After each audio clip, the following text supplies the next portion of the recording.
Next gen நேயர்கள் அனைவருக்கும் இனிய நல்வாழ்த்துக்கள். எல்லோரும் நன்றாக இருப்பீர்கள். இப்பொழுது 2026 ஆடி மாதம் மேஷம் முதல் மீனம் வரையிலான ஒரு 12 ராசிக்காரர்களுக்கு எப்படிப்பட்ட என்ன பலன்களை தரும் அப்படின்னு பார்த்துடலாம். ஐயா, போன மாதம் நல்லா இல்லை, குரு பயிற்சிக்கு பிறகு அப்படி நல்லாயிருக்கும் இப்படி நல்லா இருக்கும்னு எல்லாரும் சொன்னீங்க. ராசி பலனை கேட்டு கேட்டு சலிச்சு போனது தான் மிச்சம். நான் ஒன்றும் பெருசாக நல்லா இல்லைங்களே அப்படின்னு சொல்கிறவங்க எல்லாருக்குமே இந்த மாதம் எப்படிப்பட்ட தன்மையில் இருக்கும், ஓரளவுக்கு நல்ல பலன்களை கொடுக்குமா, சாதகமற்ற தன்மைகள் ஏதாவது நீடித்து கொண்டே இருக்குமா என்பதெல்லாம் இப்போது கண்டிப்பாக பார்க்கலாம். சரி, இந்த மாதாந்திர பலன்கள் எப்படி சொல்லப்படுகிறது? அடிக்கடி நான் சொல்லுவேன், ஒரு எல்லா அமைப்புகளையும் ஒரு முன்னுரையாகவே சொல்லுவேன். வருட பலன்கள் என்று சொல்லப்படக்கூடிய குரு, சனி, ராகு, கேதுக்கள் அந்தந்த கிரகங்களுடைய ஒரு பெயர்ச்சியை வச்சு சொல்லப்படுகிறது. 2.5 வருஷத்துக்கு ஒரு தடவை சனி பயிற்சி நடக்குங்க. அப்போ அந்த 2.5 வருஷத்துக்கு ஒரு தடவை சனி ஒரே வீட்டில் இருக்கிறார் இல்லையா, அதை வச்சு சனி பயிற்சி பலன்கள் சொல்லப்படுகிறது. குரு பயிற்சி 12 மாதத்துலேருந்து 13 மாதம் வரைக்கும், ஒரு வருஷத்தில் ஒரு கொஞ்ச நாள் கூட இருக்கும்.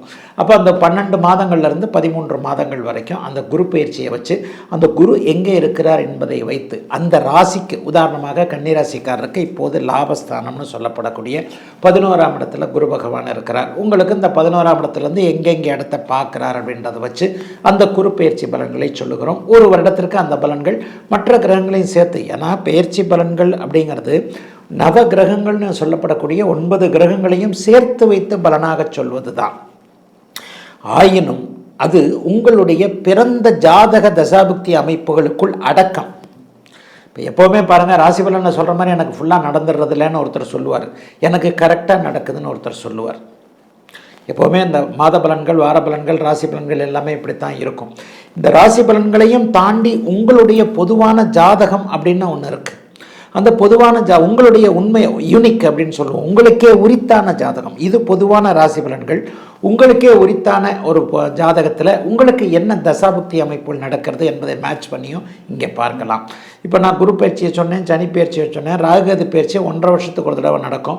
அந்த 1.5 வருஷம் அந்த இடத்துல இருக்கிறதுனால உண்டான பாதிப்புகள் இல்லாத சாதக பாதகங்களை வச்சு அந்த பயிற்சி சொல்லப்படுகிறது. மாத பயிற்சி அப்படிங்கிறது சூரியனுடைய இயக்கங்க. ஒவ்வொரு மாதமும் சூரியன் எந்த இடத்துல இருக்கிறார்ன்றதை வச்சு தான் இந்த மாத பயிற்சி. அதுவும் தமிழ் மாத பயிற்சி அப்படித்தாங்க. ஆடி மாதம் முழுக்க சூரியன் கடக வீட்டில் இருப்பார்.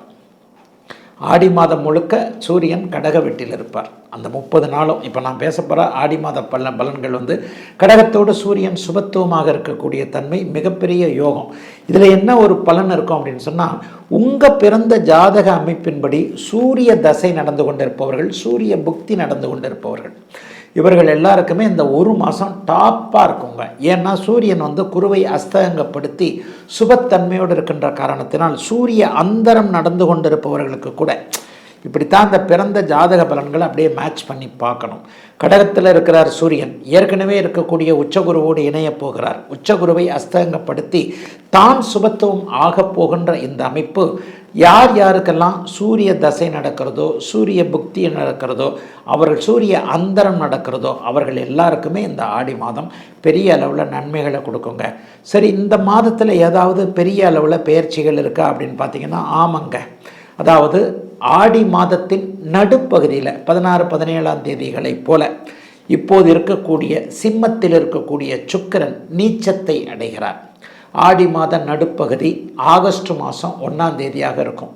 ஆகஸ்ட் மாதம் 1ஆம் தேதிக்கு பிறகு அப்படியே ஒரு நீச்சம் என்கின்ற ஒரு அமைப்பை அடைகிறார். அதை போலவே 2ஆம் தேதி பார்த்திங்கன்னா செவ்வாய் இப்போது இருக்கக்கூடிய அந்த ரிஷப வீட்டிலிருந்து மிதுன வீட்டிற்கு மாறுகிறார். புதனும் கூட ஆடி மாதம் 3ஆவது வாரத்தில் அப்படியே சூரியனோடும் குருவோடும் சேரக்கூடிய அமைப்புகள் இருக்குங்க. இதுதான் மாதாந்திர முக்கிய பலன்கள். ஆக இதை வைத்துத்தான் உங்களுக்கு எந்தெந்த நிலைமைகளில் இந்த பலன்கள் எப்படி நடக்கும் அப்படிங்கிறது சொல்லப்படுகிறது. இந்த பலன்களுடைய அமைப்பு உங்களுடைய பிறந்த ஜாதக தசாபுக்தி அமைப்புகளுக்கு உட்பட்டது என்பதால் பெரும்பாலும் இப்போ நான் சொன்ன மாதிரி சூரியனை யோகராக கொண்டவர்கள், சூரியனை யோகராக கொண்ட லக்னத்தில் பிறந்திருப்பவர்கள், சூரியன் சார்ந்த ஒரு துறை அமைப்புகளில் இருக்கக்கூடியவர்கள், சூரியனுடைய அமைப்புகளில் இருக்கக்கூடிய, இப்போ நான் அந்த அந்தர வாரையா சொல்ல இல்லையா, இது எல்லாத்துலேயும் பிறந்தவங்களுக்கு இந்த ஆடி மாதம் நல்லா இருக்குங்க.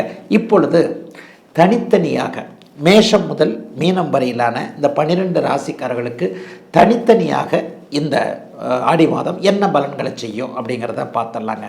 சிம்மம், சிம்மராசிக்காரர்களுக்கு இதுவரைக்கும் 11ஆம் இடத்துல இருந்து வந்த சூரியன் இப்போது 12ஆம் இடத்திற்கு மாறியிருக்கிறார். ஆயினும் அவர் உச்சகுருவோடு சேர்ந்து சுபத்தன்மையோடு இருப்பது மிகப்பெரிய உன்னதமான ஒரு அமைப்பு.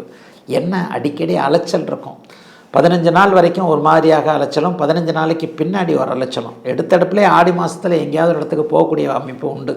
அவரவருடைய பிறந்த ஜாதக அமைப்பிற்கு ஏற்றார் போல் பக்கத்து ஊருக்கு, பக்கத்து மாவட்டத்திற்கு, பக்கத்து மாநிலத்திற்கு, பக்கத்து நாட்டிற்கு, தூர இடத்திற்கு போகக்கூடிய அமைப்புகள் முதல் 15 நாட்களுக்குள்ளேயே கண்டிப்பாக வரக்கூடிய தன்மை இப்போது சிம்மராசிக்காரர்கள் எல்லாருக்குமே உண்டுங்க. இது வரைக்குமே ஒரு மாதிரியாக ஒரு மன அழுத்தத்தில் இருந்த மக நட்சத்திரக்காரங்க எல்லாருக்குமே பெரிய மாறுதல்கள் கண்டிப்பாக வரப்போகின்றது.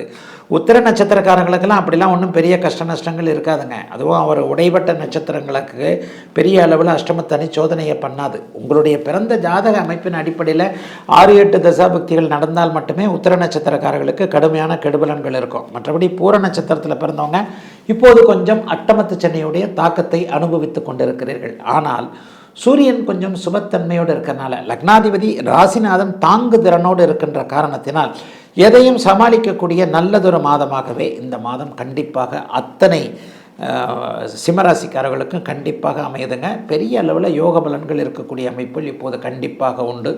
எதிலும் ஒரு பெரிய கஷ்ட நஷ்டங்கள் வராது. சிம்மராசிக்காரர்கள் இனிமேல் தைரியமாக எந்த ஒரு முடிவையும் எடுக்கலாம். 11ஆம் இடத்துல மாதத்தின் பிற்பகுதியில் செவ்வாய் ராஜயோகாதிபதி வருவது என்பது எதிரிகளை அப்படியே புறம் காட்டக்கூடிய அமைப்பு. எதிரிகள் உங்களை பார்த்து இனிமேல் இவரை செய்ய முடியாதுங்க, இவர் இனிமேல் சமாளிக்க முடியாது, நம்ம பாட்டுக்கு நம்ம வேலைக்கு போவோம்னு சொல்லிட்டு 11ஆம் இடத்துக்கு மாறக்கூடிய, அதாவது ஆடி மாதத்தின் 2வது வாரத்திற்கு பிறகு பிற்பகுதி 15 நாட்கள் செவ்வாய் 11ஆம் இடத்திற்கு வருகிறார். இது ஒரு 1.5 மாதம் இருப்பார். ஆடி மாதம் முழுக்க, ஆவணி மாதம் முழுக்க அவர் இருக்கக்கூடிய தன்மை. இந்த ஆடி ஆவணி மாதம் இன்னும் டாப்பாக இருக்கும். அதற்கான ஒரு ஃபவுண்டேஷனை ஆடி மாதம் போட்டு கொடுக்கும். ஆக எதிரியை வெல்வது, நல்ல ஆரோக்கியமாக இருப்பது, கடன் தொல்லைகள் தீருவது, லாபம் வியாபாரத்திலையும் விவசாயத்திலையும் தொழிலையும் வேலையிலையும் கிடைக்கக்கூடிய அமைப்புகள், இதுவரைக்கும் தடைப்பட்டிருந்த ப்ரொமோஷன் அமைப்புகள்லாம் மக நட்சத்திரக்காரர்களுக்கு ஆடி மாதமோ அல்லது அதற்கடுத்த ஆவணி மாதமோ கண்டிப்பாக கிடைக்கும். மனசு ஒரு நிலைப்படக்கூடிய தன்மைகள் உண்டு. என்ன வெளிநாடு வெளிமாநிலம், ஏற்கனவே தூர இடத்தில் இருக்கக்கூடிய, குறிப்பாக இப்போது சூரியன் கிழக்கு திசையை குறிக்கக்கூடிய கிரகம் 12ஆம் இடத்துல வலுவாக உட்கார்றதுனால Singapore, Malaysia, Australia, New Zealand, Japan, China போன்ற நாடுகளில் இருக்கக்கூடிய அத்தனை கடகராசிக்காரர்களுக்கும் இருக்கின்ற நாடுகளிலேயே எல்லாம் நன்மைகளாக நடக்கக்கூடிய நல்ல மாதங்க ஆடி மாதம் சிம்மராசிக்காரர்கள் எல்லோருக்கும்.